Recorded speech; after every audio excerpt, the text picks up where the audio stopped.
Praise the Lord. கிறிஸ்துவுக்கு பிரியமான தேவ ஜனங்களுக்கு இயேசுவின் நாமத்தினாலே அன்பின் வாழ்த்துக்கள். இந்த நாளிலும் தேவனுடைய வார்த்தை என்னவென்றால், அது சங்கீதம் 86 அதனுடைய 13வது வசனம். அங்கே சொல்லப்பட்டிருக்கிற வார்த்தை, நீர் எனக்கு பாராட்டின உமது கிருபை பெரியது, என் ஆத்துமாவை தாழ்ந்த பாதாளத்திற்கு தப்புவித்தீர்.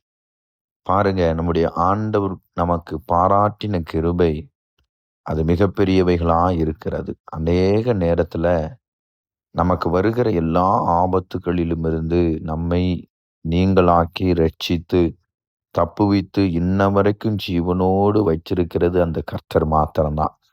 சங்கீதக்காரனாகிய அந்த தாவீது கர்த்தரை நோக்கி, அந்த கிருபையை நோக்கி சொன்ன வார்த்தையின்படியே இந்த நாளிலும் நாம் கர்த்தரை மகிமைப்படுத்த வேண்டும், அவருடைய கிருபையை உயர்த்த வேண்டும். ஆண்டவரே, என்னை என் ஆத்துமாவை நீ தப்புவித்ததற்காக ஸ்தோத்திரம் என்று சொல்லி அந்த கிருபையை உயர்த்துங்க.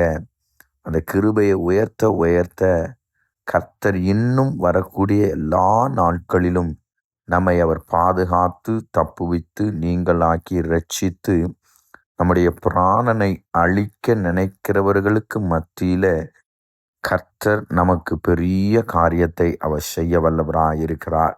இந்த வார்த்தையை கொண்டு உங்களை ஆசீர்வதிக்கிறேன். கர்த்தருடைய கிருபையில பலப்படுங்க, கிருபையை உயர்த்து.